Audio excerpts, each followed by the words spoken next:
رفع دین پر دلائل سماعت فرمانے سے پہلے اس سلسلے میں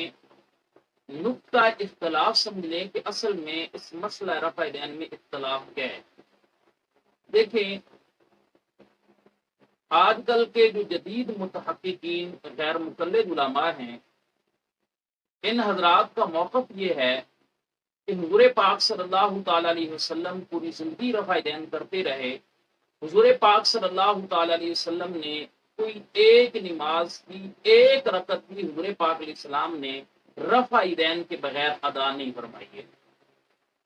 جبکہ ہم اہل سنت والجماعت احناف کا موقف یہ ہے کہ حضور پاک صلی اللہ تعالی علیہ وسلم ابتدا میں رفع دین کرتے تھے، جب تک اللہ نے چاہا حضور پاک علیہ السلام شروع نماز میں بھی رفع دین کرتے رہے، اور نماز کے اندر دیگر مقامات پر جیسے سجدوں میں رفع دین کرنا اور ہر اونچ نیچ پر رفع دین کرنا، یہ حضور پاک صلی اللہ تعالی وسلم فرماتے رہے۔ مگر بعد میں حضور پاک صلی اللہ تعالی وسلم نے شروع نماز کے علاوہ عام تمام نمازوں کے اندر رفع دین چھوڑ دیا تھا، اور جس عمل کو حضور پاک صلی اللہ تعالی وسلم چھوڑ دے اس عمل کو چھوڑنا سنت ہوتا ہے، اسے کرنا سنت نہیں ہوتا۔ جبکہ اہل سنت والجماعت احناف، مالکیہ اور حنفیہ کے مقابلے میں غیر مقلدین کا جو موقف ہے کہ حضور پاک صلی اللہ تعالی وسلم نے کوئی ایک نماز کی ایک رکعت بھی بغیر رفع دین کے نہیں پڑھی، یہ جو ان کا موقف ہے، اس سلسلے میں ہم یہ بات پہلے بھی عرض کرتے چلے جائیں کہ ان کے پاس اپنے اس موقف کے اوپر کوئی ایک بھی دلیل موجود نہیں ہے۔ اس سلسلے میں انہوں نے جو شکوک و شبہات پھیلا رکھے ہیں، اس پر بات تو ہم بعد میں کریں گے، لیکن یہاں پر درمیان میں ضرافت تباہ کے طور پر ایک بات عرض کرتا چلا جاؤں۔ عموماً یہ لوگ جب مناظرے کی بات ہو یا عمومی ہم اہل سنت والجماعت علماء کے ساتھ ان کی گفتگو ہو، تو غیر مقلد عموماً جو رفع دین کا مسئلہ ہے اس میں اپنا موقف یہ لکھا کرتے ہیں کہ ہمارے نزدیک نماز میں رفع دین کرنا، کہتے ہیں کہ جی ہمارے نزدیک یہ سنت ہے یا مستحب ہے۔ بعض سنت لکھ دیتے ہیں، بعض مستحب کا لکھ دیتے ہیں، جبکہ ان کی کتابوں کا مطالعہ کرنے سے پتہ چلتا ہے کہ رفع دین کا ان کے نزدیک حکم کیا ہے۔ اس سلسلے میں خود ان کے اندر بھی اختلاف پایا جاتا ہے۔ بعض ان کے علماء رفع دین کرنے کو فرض قرار دیتے ہیں، بعض واجب قرار دیتے ہیں، بعض سنت مؤکدہ، بعض غیر مؤکدہ، اور بعض ان کے علماء اس کو مستحب قرار دیتے ہیں۔ ایک دفعہ ایک نجی گفتگو تھی ہماری غیر مقلد علماء کے ساتھ، کوئی پہلے سے طے نہیں تھی، اتفاقی طور پر ایک جگہ پر جمع ہو گئے تو وہاں پر گفتگو شروع ہو گئی۔ تو وہ چونکہ غیر مقلدین کا مرکز تھا، وہاں پر ان کے پاس کتابیں موجود تھیں، تو جب اتفاقاً ایک بات گفتگو شروع ہو گئی تو میں نے اپنے ساتھیوں کو فون کیا کہ فلاں جگہ پر بات شروع ہو رہی ہے، مجھے اس سلسلے میں فلاں فلاں جو ہیں ترک رفع دین کے موضوع پر دلائل پیش کرنے کے لیے فلاں فلاں کتابیں جو ہیں وہ مجھے مطلوب ہیں، وہ آپ حضرات پیش کر دیں۔ تو ساتھیوں نے کہا جی ہمیں کتابیں لے کر پہنچنے میں کچھ دیر ہو جائے گی، تب تک آپ ان کو کسی بات کے اندر الجھائیں اور ان کو کام چلاتے رہیں۔ تو خیر، تو میں نے غیر مقلد علماء سے کہا کہ بھی آپ اپنا موقف لے کر دیں کہ رفع دین کے بارے میں آپ حضرات کا موقف کیا ہے۔ تو انہوں نے لکھا کہ ہمارے نزدیک نماز میں رفع دین کرنا سنت یا مستحب ہے۔ جب انہوں نے لکھ دیا کہ ہمارے نزدیک نماز میں رفع دین کرنا سنت یا مستحب ہے، تو میرے پاس غیر مقلدین کے فتاوی ثنائیہ کی عبارت اور اسی طریقے سے غیر مقلدین کے فتاوی علماء حدیث کی عبارات میرے پاس موجود تھی۔ میں نے غیر مقلد علماء سے کہا بھی آپ حضرات کی خدمت میں گزارش یہ ہے کہ آپ نے دعویٰ لکھا ہے کہ حضور پاک صلی اللہ تعالی وسلم نے کسی ایک نماز کی کوئی ایک رکعت بھی حضور پاک علیہ السلام نے رفع دین کے بغیر ادا نہیں کی، حضور ہمیشہ رفع دین کرتے رہے ہیں، اور آپ حضرات نے اس پر حکم یہ لگایا ہے کہ نماز میں یہ رفع دین کرنا ہمارے نزدیک سنت یا مستحب ہے۔ میں نے کہا جی دیکھیں، میری گزارش یہ کہ آپ ذرا آپ سنت یا مستحب کی تعریف کریں۔ جب میں نے ان سے کہا بھی سنت یا مستحب کی تعریف کریں تو اب وہ سنت اور مستحب کی تعریف کرنے کے لیے تیار نہ ہو، کہیں گے جی اس کی تعریف کی کیا ضرورت ہے، ہمارا موقف یہ ہے کہ حضور نے رفع دین کے ساتھ نمازیں ساری کی ساری ادا کی ہیں، تو اب سنت یا مستحب کی جو تعریف ہے اس میں پڑھنے کی ہمیں کیا ضرورت ہے۔ میں نے کہا جی ضرورت ہے یا نہیں اس کا فیصلہ تو عوام کرے گی، جو سننے والے عوام ہے وہ خود محسوس کرے گی کہ اس کی ضرورت ہے یا نہیں. میں نے کہا آج ترک رفع دین کی حدیثیں میں نے تمہاری زبان سے پڑھانی ہے.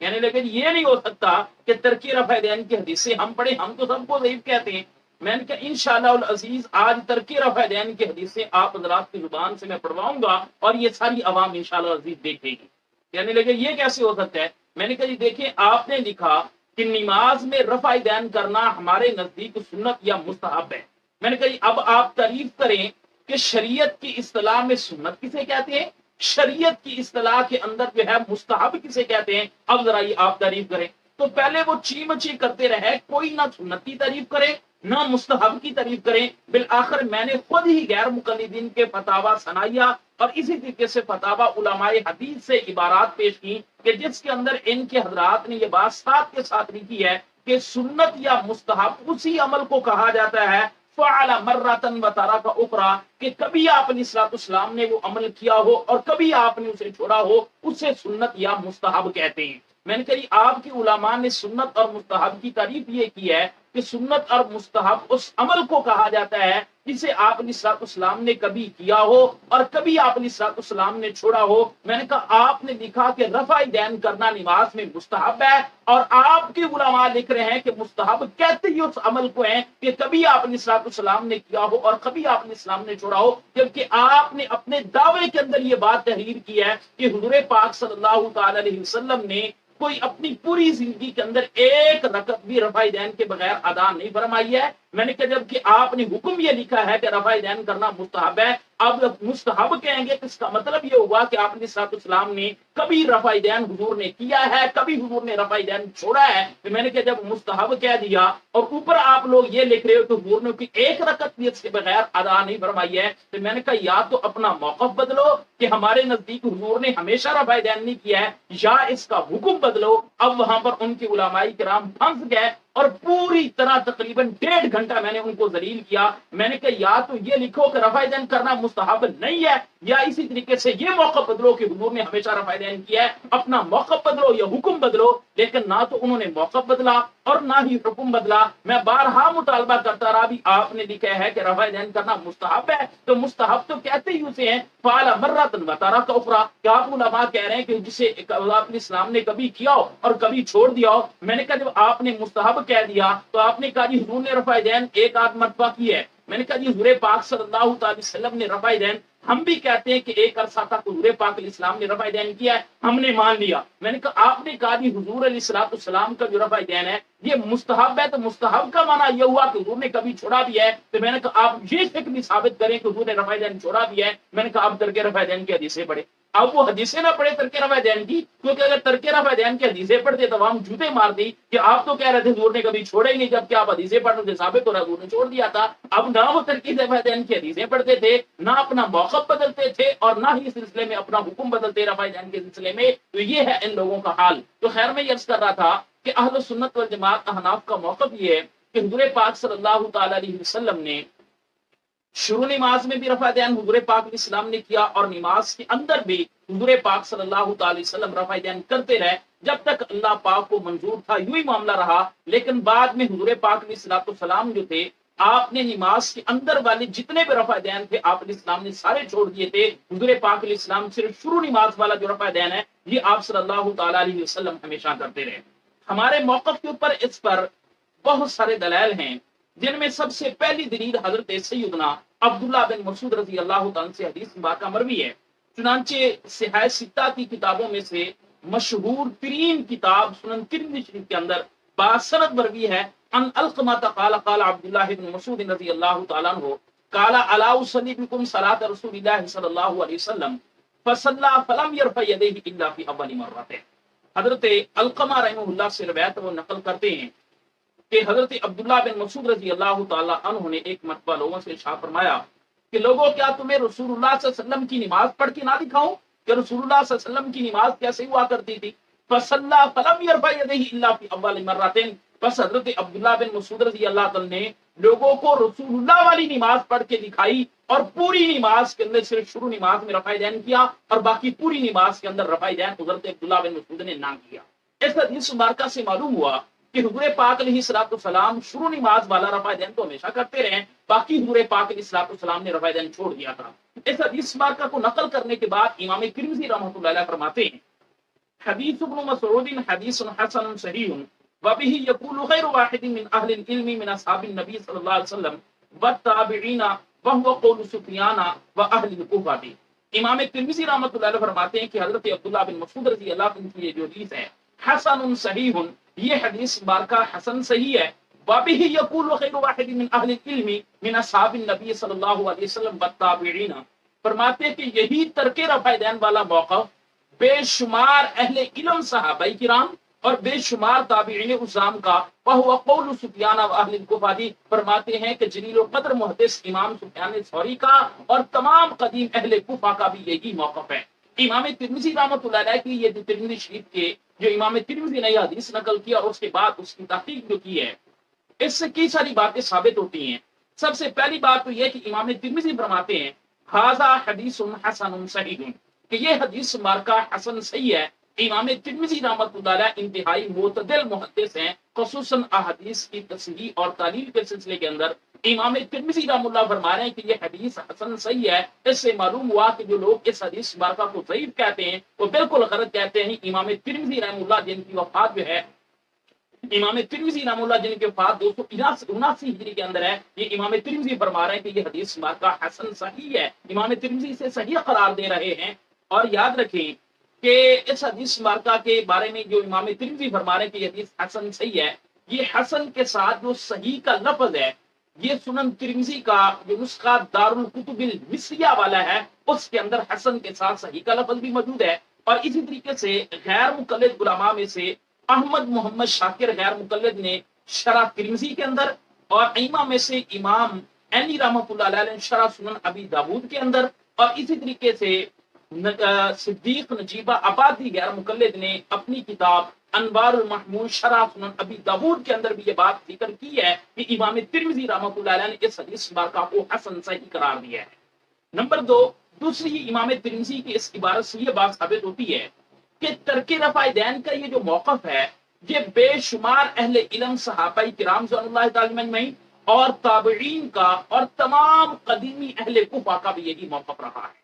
اب اس سے یہ واضح بات ہوگی کہ آج کل جو بعض لوگ کہتے ہیں جی ترک رفع دین صرف حنفیوں کا موقف ہے، اللہ کے نبی صلی اللہ تعالی وسلم جو تھے ان کے صحابہ نے بھی کبھی رفع دین نہیں چھوڑا، اچھا جی سارے تابعین بھی رفع دین کرنے کے قائل تھے، ان لوگوں کی یہ بات بالکل غلط ہے۔ امام ترمذی واضح الفاظ میں فرما رہے ہیں کہ بے شمار صحابہ کرام اہل علم اور تابعین اہل علم کا جو موقف ہے وہ ترک رفع دین ہی ہے۔ اور ساتھ ساتھ امام ترمذی یہ بھی فرما رہے ہیں کہ قدیمی اہل کوفہ جو سارے کے سارے ہیں وہ ترک رفع دین کے قائل ہیں۔ ظاہر بات ہے کہ اہل کوفہ جو تھے کوفہ کے اندر صحابہ کرام کی ایک بڑی تعداد آ کر آباد ہوئی تھی، بعض روایات اور تاریخی حوالہ جات کے مطابق 1500 سے بھی زیادہ صحابہ کرام آ کر کوفہ کے اندر آباد ہوئے تھے، اور تمام اہل کوفہ جو تھے وہ ترک رفع دین کے قائل تھے۔ اب اس حدیث مبارکہ کی اگر آپ سند کو دیکھیں تو اس حدیث مبارکہ کے جو پہلے راوی ہیں امام حناد رحمۃ اللہ علیہ، امام حناد رحمۃ اللہ علیہ کی وفات 243 ہجری کے اندر ہے۔ امام حناد رحمہ اللہ صحیح مسلم، سنن ابی داود، سنن ترمذی، سنن ابن ماجہ اور سنن نسائی وغیرہ کے ثقہ بالاجماع سب کے ہاں اتفاقی طور پر ثقہ راوی ہیں۔ اور دوسرے حدیث مبارکہ کے راوی ہیں امام وکیع بن جرح رحمۃ اللہ علیہ۔ امام وکیع بن جرح رحمۃ اللہ علیہ ان کی وفات 197 ہجری کی ہے۔ یہ پوری کتب صحیح ستہ بخاری، مسلم، ترمذی، ابن ماجہ، نسائی، ابو داود، پوری کی پوری کتب صحیح ستہ کے ثقہ بالاجماع سب کے ہاں اتفاقی طور پر ثقہ اور صدوق راوی ہیں۔ اور تیسرے حدیث مبارکہ کے راوی ہیں جلیل القدر محدث حضرت امام سفیان بن سعید ثوری رحمۃ اللہ علیہ۔ امام سفیان بن سعید ثوری رحمۃ اللہ بھی بالاتفاق تمام محدثین کے نزدیک ایک ثقہ اور صدوق محدث تھے، ان پر بھی کسی محدث نے کوئی مفسر جرح نہیں کی ہے۔ اور اس طریقے سے اس حدیث مبارکہ کے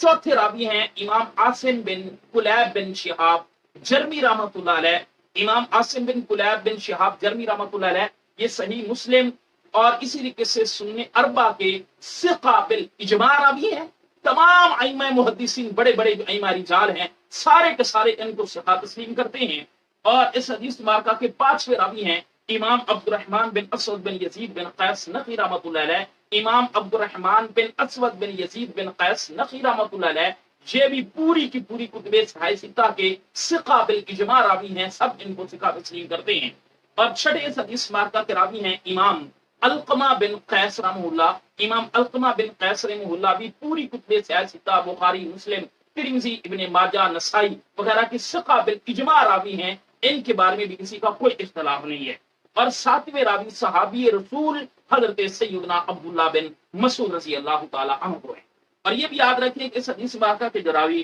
امام عاصم بن قلیب بن شہاب جرمی رحمۃ اللہ علیہ ہیں، یہ بھی تمام کبار ائمہ محدثین کے نزدیک ثقہ راوی ہیں. میں نے اپنی کتاب تسکین العنان کے اندر یہ بات دلائل کے ساتھ اور فریق مخالف کے مسلمہ اصولوں کی روشنی میں ثابت کیا ہے کہ ان کو 50 ائمہ محدثین ثقہ اور تصدوق تسلیم کرتے ہیں. حوالہ جات آپ تسکین العنان کے اندر تفصیل کے ساتھ دیکھ سکتے ہیں. اور اسی طریقے سے میں نے غیر مقلد علماء کی کتابوں میں سے 20 سے زائد ان کی کتابوں کے حوالات جات دیے ہیں کہ ان لوگوں نے خود اپنی کتابوں کے اندر عاصم بن قلیب کی روایات سے استدلال کر رکھا ہے اور اس کی روایتوں کو صحیح قرار دے رکھا ہے. تو خیر اس حدیث مبارکہ کی سند کو آپ کو دیکھیں. اس حدیث مبارکہ کے جو 2 راوی ہیں یہ صحیح مسلم اور سنن اربعہ کے راوی ہیں. امام حناد صحیح مسلم اور سنن اربعہ کے راوی، امام عاصم بن قلیب رحمہ اللہ یہ جو ہے صحیح مسلم اور سنن اربعہ کے راوی ہیں. اور باقی سارے کے سارے جو حدیث مبارکہ کے راوی ہیں وہ بخاری اور مسلم شریف کے پوری کتب صحیح ستہ کے راوی ہیں. اس سے معلوم ہوا کہ یہ جو حدیث مبارکہ ہے اس کی سند جو ہے وہ صحیح مسلم کی شرط کے اوپر صحیح ہے. اور اس کے تمام کبار ائمہ محدثین رحمۃ اللہ تعالی علیہم نے اور بڑے بڑے فقہاء کرام رحمۃ اللہ علیہ نے اس حدیث مبارکہ کو صحیح تسلیم کیا ہے. چنانچہ میں نے اپنی کتاب تسکین العنان کے صفحہ نمبر 255 سے لے کر 271 تک میں نے تفصیل سے بات کی ہے اور میں نے ثابت کیا ہے کہ فریق مخالف کے مسلمہ اصولوں کی روشنی میں 65 ائمہ محدثین کے نزدیک یہ حدیث مبارکہ صحیح ہے. اور ساتھ ساتھ میں نے تقریباً 9 غیر مقلد علماء کے حوالہ جات بھی نقل کر دیے ہیں کہ غیر مقلدین کے 9 بڑے بڑے جو کبار علماء کرام ہیں جن میں ناصر الدین البانی صاحب شامل ہیں، احمد شاکر صاحب شامل ہیں، زہیر الشابید صاحب شامل ہیں اور دیگر غیر مقلد علماء نے بھی اس حدیث مبارکہ کو صحیح قرار دیا ہے. تو یہ حدیث مبارکہ کی سند صحیح ہے اور اس حدیث مبارکہ کے تمام راوی جو ہیں 2 صحیح مسلم کے ہیں اور باقی سارے راوی بخاری کے بھی ہیں اور مسلم کے بھی ہیں. اور اس حدیث مبارکہ کی سند مسلم کی شرط کے اوپر صحیح ہے. اب ایک صحیح سند حدیث مبارکہ کا انکار کرنے کے لیے بعض لوگوں نے بڑے عجیب و غریب بہانے تلاش کر رکھے ہیں. مثلا ایک یہ بہانہ بنایا جاتا ہے، کہتے ہیں اس حدیث کے جو راوی ہیں عبد الرحمن ان کا امام علقمہ رحمہ اللہ تعالی سے سما ثابت نہیں ہے. میں نے کہا جی سب سے پہلی بات تو یہ ہے کہ کیا سند کے اتصال کے لیے راوی کا مروہ عنہ سے سما کا ثبوت ہونا ضروری ہے؟ پہلی بات تو یہ ہے کہ تمہارا یہ کہنا کہ عبد الرحمن کا علقمہ سے سما کا ثبوت پیش کرو، تمہارا یہ جو اعتراض ہے یہ اصول حدیث کے خلاف ہے. وجہ یہ ہے کہ دیکھیں اصول حدیث کا مشہور ترین ضابطہ اور اصول ہے کہ اتصال سند کے لیے راوی اور مروہ عنہ کے درمیان جو ہے صرف امکان لقاء اور امکان سما کافی ہے، ثبوت کو ہونا ضروری نہیں ہے. اور یہ جو اصول ہے یہ خود غیر مقلد علماء میں سے محمد گوندلوی غیر مقلد نے اپنی کتاب خیر الکلام کے اندر، ارشاد القصری غیر مقلد نے اپنی کتاب توضیح الکلام کے اندر اور عبد الرحمن مبارک پوری غیر مقلد نے اپنی کتاب ابکار المنن کے اندر بھی اصول تحریر کیا ہے کہ اصول حدیث کی روشنی میں راوی اور مروہ عنہ کے درمیان امکان لقاء اور جو ہے امکان سما جو ہے یہ کافی ہے، اس کے لیے ثبوت ضروری نہیں ہے. تو جس وقت امام عبد الرحمن بن اسود رحمۃ اللہ علیہ تعالی علیہ میں ان کا امام علقمہ رحمہ اللہ تعالی سے سما کا امکان بھی موجود ہے، لقاء کا امکان بھی موجود ہے، تو اتصال سند کے لیے یہی ضرور کافی ہے. اس کے لیے ثبوت جو ہے وہ اصول کی روشنی میں ضروری نہیں ہے. تو پھر تم لوگ اس کے اوپر جو ہے وہ مطالبہ جو ہے ثبوت کا کیوں کر رہے ہو؟ تمہارا یہ مطالبہ کرنا ہی اصول حدیث کے خلاف ہے. نمبر 2، امام عبد الرحمن بن اسود رحمۃ اللہ علیہ جو ہیں ان کا امام علقمہ رحمہ اللہ تعالی سے سما ثابت ہے. چنانچہ امام ابوبکر خطیب بغدادی رحمۃ اللہ علیہ اور اسی طریقے سے امام عبید اللہ بن علی رحمۃ اللہ علیہ ان دونوں حضرات نے یہ بات تحریر کی ہے. امام ابوبکر خطیب بغدادی نے المتفق والمفترق کے اندر اور امام عبیداللہ بن علی رحمۃ اللہ علیہ نے اپنی کتاب تجرید الاسماء کے اندر یہ بات تحقیق کی ہے کہ امام عبد الرحمن رحمۃ اللہ علیہ نے امام علقمہ رحمہ اللہ تعالی سے سماع حدیث کی ہے، اور اس کا ایک صحیح سند کے ساتھ مسند احمد میں موجود ہے۔ چنانچہ مسند احمد کی حدیث نمبر 3974 جو ہے، اس کی سند دیکھیں، حدثنا یحیی بن آدم حدثنا عبداللہ بن ادریس املأہ علی من کتابہ عن عاصم بن کلیب عن عبد الرحمن بن الاسودی حدثنا علقمۃ عن عبد اللہ۔ یہ مسند احمد کی حدیث نمبر 3974 ہے۔ یہاں پر وضاحت آ رہی، عن عبد الرحمن بن الاسودی حدثنا علقمۃ، امام عبد الرحمن بن اسود رحمہ اللہ تعالی بیان کرتے ہیں کہ یہ حدیث مبارکہ مجھ سے، ہم سے حضرت علقمہ رحمۃ اللہ تعالی علیہ نے بیان کی۔ اب دیکھیے یہاں پر عبد الرحمن بن اسود رحمہ اللہ کے امام علقمہ رحمۃ اللہ علیہ سے سماع کی تصریح موجود ہے، لہذا یہ کہنا کہ جی سماع کا کوئی ثبوت نہیں ہے، یہ بات بالکل غلط ہے۔ مسند احمد کی اس حدیث نمبر 3974 کے اندر امام علقمہ رحمۃ اللہ علیہ کے امام عبد الرحمن رحمہ اللہ تعالی کے سماع کی تصریح موجود ہے، لہذا آج کل بعض لوگوں نے اس حدیث مبارکہ کے انکار کرنے کے لیے ایک اور عجیب و غریب شوشہ چھوڑا ہوا ہے۔ وہ کیا ہے؟ کہتے ہیں جی امام سفیان ثوری رحمۃ اللہ علیہ نے اس حدیث کو ان کے ساتھ نقل کیا ہے، اور امام ثوری جو ہیں یہ مدلس ہیں، لہذا ان کی ان والی روایت جو ہے وہ ضعیف ہے۔ اب سب سے پہلے تو میں ایک بات عرض کرتا چلا جاؤں کہ اس حدیث کی سند کے اوپر سفیان ثوری کی تدریس کا جو اعتراض ہے، یہ کسی بھی معتدل محدث اور فقیہ نے نہیں کیا۔ یہ سب سے پہلے اعتراض غیر مقلد علماء میں سے عبد الرحمن معلمی نے کیا ہے، اس سے پہلے کسی بھی محدث اور فقیہ نے یہ اعتراض نہیں کیا، حالانکہ تمام اہل علم جانتے ہیں کہ یہ احادیث جو ترک رفع دین کی ہیں، یہ پہلے سے اہل علم کے درمیان جو ہے ان پر بات چلتا آ رہا ہے، ان کی صحت اور ذوق پر بات چلتی آ رہی ہے۔ دیگر اعتراضات تو بعض رات نے کیے ہیں، لیکن امام سفیان ثوری رحمۃ اللہ علیہ کی تدریس کا اعتراض اس حدیث پر کسی ایک محدث اور ایک فقیہ نے بھی نہیں کیا۔ اصل بات یہ ہے کہ غیر مقلدین کو یہاں پر سفیان ثوری رحمۃ اللہ علیہ کی تدریس کا اعتراض کرنے کی کیوں ضرورت پڑی؟ اس کی وجہ یہ ہے کہ اس حدیث کو ضعیف قرار دینے کے لیے جو پہلے وجوہات بیان کی گئی ہیں، ان میں سے کوئی ایک بھی وجہ اس حدیث میں نہیں پائی جاتی، اور جب غیر مقلد علماء نے یہ محسوس کیا کہ جو پہلے والے قدیم اعتراضات ہیں ان کے اندر کوئی ایک بھی مقبول اعتراض نہیں ہے، تو جب ان سے ہم مطالبہ کرتے تھے بتاؤ اس حدیث کو ضعیف کہتے ہو تو کیوں ضعیف کہتے ہو، تو ان کے پاس کوئی وجہ نہیں تھی اس حدیث کو ضعیف کہنے کی، اور نہ ان کے پاس کوئی پر دلیل موجود تھی، تو انہوں نے اس کے لیے نیا ٹوٹکا شروع کر دیا جس کے اندر سفیان ثوری نے تدریس کی ہے، حالانکہ کسی محدث نے نہیں کیا۔ مثلا اب دیکھیں پہلے اس حدیث پر جو اعتراضات کیے جاتے ہیں ان کا خلاصہ صرف دو باتیں تھیں۔ مثلا ایک اعتراض یہ کیا جاتا تھا کہ یہ حدیث مبارکہ جو ہے اس کے اندر امام وقی بن جرح رحمۃ اللہ علیہ سے اس حدیث کو بیان کرنے کے اندر خطا ہوئی ہے، اور دوسرا اعتراض یہ کیا جاتا تھا، بعض لوگ یہ کہہ دیتے کہ اس حدیث مبارکہ کے اندر امام سفیان ثوری رحمۃ اللہ علیہ سے خطا ہوئی ہے۔ ہم نے کہا جی نہ تو اس حدیث مبارکہ کے اندر امام وقی سے خطا ہوئی ہے، اور نہ اس حدیث مبارکہ کو بیان کرنے کے اندر امام سفیان ثوری رحمۃ اللہ علیہ سے کوئی خطا ہوئی ہے۔ اس پر دلی دیکھیں کیوں کہ امام وقی بن جرح رحمۃ اللہ علیہ بھی اس حدیث کو بیان کرنے میں اکیلے نہیں ہیں، بلکہ سنن نسائی کی روایت کے اندر وضاحت موجود ہے، امام عبداللہ بن مبارک رحمۃ اللہ علیہ نے بھی اس حدیث کو بیان کیا ہے۔ تو جس وقت امام وقی بن جرح رحمۃ اللہ علیہ کی عبداللہ بن مبارک رحمۃ اللہ علیہ نے مطابقت تامہ کر رکھی ہے، اس سے معلوم ہوا کہ امام وقی نے اس حدیث کو بیان کے اندر کسی خطا کے مرتکب نہیں ہوئے ہیں، اور باقی رہا کہ سفیان ثوری سے یہاں پر خطا ہوئی ہے، یہ بات تو بالکل غلط ہے، کیونکہ امام سفیان ثوری رحمہ اللہ بذات خود پہلے طور پر تو ایک قابل اجماع محدث ہیں، اور بغیر کسی دلیل کے کہہ دینا کہ یہ خطا ہے، اس بات کی کوئی حیثیت نہیں ہوتی اصول حدیث کی روشنی میں۔ اور دوسری بات یہ کہ امام سفیان ثوری رحمۃ اللہ علیہ بھی اس حدیث کو نقل کرنے میں اکیلے نہیں ہیں،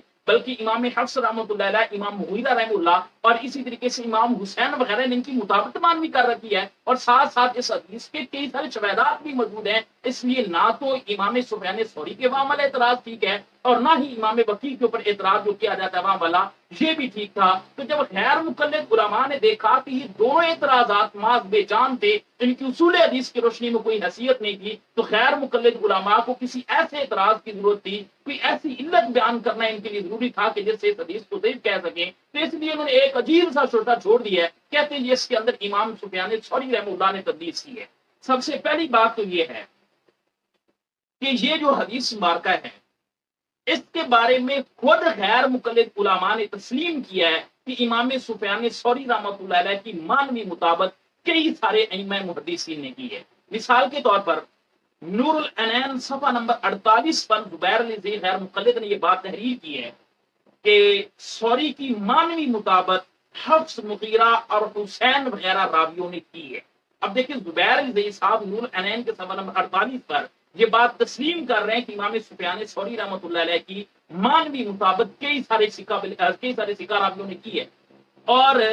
رسول اکرم صلی اللہ تعالی وسلم کا صحیح طریقہ نماز کے صفحہ نمبر 138 کے اوپر رئیس ندوی غیر مقلد نے یہ بات تحریر کی ہے کہ اگر مدلس راوی کی مانوی اس کی بیان کردہ، یعنی مدلس راوی کی بیان کردہ روایت کی مانوی مطابق اگر ثابت ہو جائے، مانوی مطابق مل جائے، تو مانوی مطابق سے تدلیس کا الزام رفع ہو جاتا ہے، تدلیس کا الزام ختم ہو جاتا ہے۔ تو خود غیر مقلد علماء یہ بھی تسلیم کر رہے ہیں کہ سفیان ثوری کی مانوی مطابق موجود ہے، اور یہ بھی تسلیم کر رہے ہیں کہ مانوی مطابق سے تدلیس کا الزام رفع ہو جاتا ہے۔ تو جب اس سوال کا، اس اعتراض کا جواب خود ان کی کتابوں کے اندر موجود ہے، تو پھر سفیان ثوری کی تدلیس کا مشکل طور پر ڈھنڈورا پیٹنے کے لوگوں کو فائدہ کیا ہوا؟ صرف عام لوگوں کو آپ کے بعد جو ہے وہ گمراہ کرنا چاہتے ہیں، حقیقت کے اندر اس اعتراض کا جواب تو خود ان کی کتابوں کے اندر موجود ہے۔ نمبر 2 دیکھیں، زبیر علی غیر مقلد نے اپنی کتاب نماز میں ہاتھ باندھنے کا حکم اور مقام کے صفحہ نمبر 37 کے اوپر، اور دیگر کئی کتابیں غیر مقلدین کے ان کے اندر بھی یہ بات موجود ہے کہ شواہدات سے تدلیس کا الزام رفع ہو جاتا ہے، تدلیس کا الزام ختم ہو جاتا ہے۔ میں نے اپنی کتاب تسکین العینین کے اندر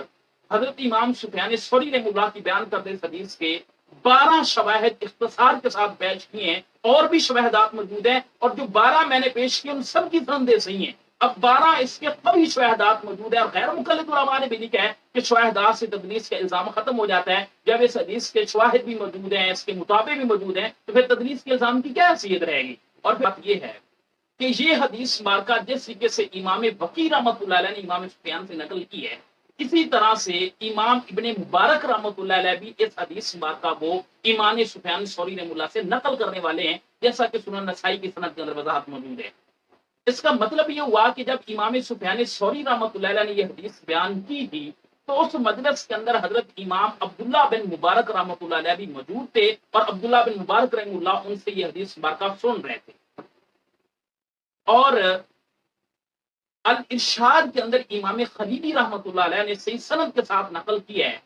کہ امام عبداللہ بن مبارک رحمۃ اللہ علیہ کے ثانی امام سفیان ثوری رحمۃ اللہ علیہ تدلیس کرنے سے شرماتے تھے، یعنی ان کے سامنے تدلیس نہیں کرتے تھے۔ اس کا مطلب یہ ہوا کہ جب امام سفیان ثوری نے یہ حدیث بیان کی تو اس وقت امام عبداللہ بن مبارک رحمہ اللہ ان کے سامنے موجود تھے، اور عبداللہ بن مبارک کی موجودگی کے اندر امام سفیان ثوری تدلیس نہیں کرتے تھے۔ اس سے واضح ہو گیا کہ امام عبداللہ بن مبارک رحمہ اللہ جو حدیث سفیان ثوری سے نقل کرتے ہیں، ان کے اندر امام ثوری نے کوئی تدلیس نہیں کی ہے۔ عبداللہ بن مبارک رحمہ اللہ کی سفیان ثوری سے نقل کردہ تمام حدیث سیما کے اوپر معمول ہیں، لہذا اس حدیث مبارکہ کے اوپر سفیان ثوری کی تدلیس کا اعتراض کرنا یہ بالکل غلط ہے۔ امام سفیان ثوری رحمہ اللہ نے اس حدیث کی سند کے اندر کسی قسم کی کوئی تدلیس نہیں کی۔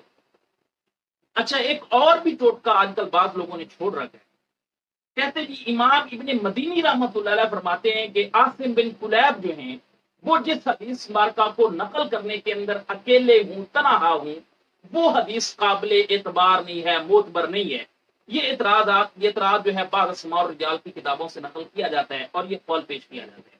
سب سے پہلے بات تو یہ یاد رکھ لیں کہ امام عاصم بن کلیب رحمۃ اللہ علیہ صحیح مسلم اور سنن اربعہ کے راوی ہیں، اور بالاتفاق تمام کبار ائمہ محدثین کے نزدیک ثقہ ہیں۔ میں نے تسکین العینین کے اندر 50 ایسے محدثین کی نشاندہی کی ہے جن کو ثقہ اور صدوق تسلیم کرتے ہیں۔ رہا ان کا اندر جمہور ثقہ ہونا، وہ تو خود غیر مقلد علماء بھی مانتے ہیں کہ یعنی اندر جمہور ثقہ ہونا تو خود غیر مقلد بھی مانتے ہیں۔ میرا تو موقف یہ ہے کہ امام عاصم بن کلیب رحمہ اللہ 100% امام محدثین کے نزدیک ثقہ ہیں، جبکہ غیر مقلدین اتنی بات تو وہ بھی تسلیم کرتے ہیں کہ اندر جمہور ائمہ محدثین کے نزدیک امام عاصم بن کلیب رحمہ اللہ سے کہیں۔ چنانچہ زبیر علی غیر مقلد نے اپنے مقالات جلد اول صفحہ نمبر 425 پر، ثناء اللہ ضیاء غیر مقلد نے اپنی کتاب نماز میں ہاتھ کہاں باندھے صفحہ نمبر 21 پر، اور ندیم ظہیر غیر مقلد نے مانما الحدیث شمارہ نمبر 119 اور صفحہ نمبر 8 پر یہ بات تحریر کی ہے کہ امام عاصم بن کلیب رحمہ اللہ تعالی اندر جمہور سے قراوی ہے۔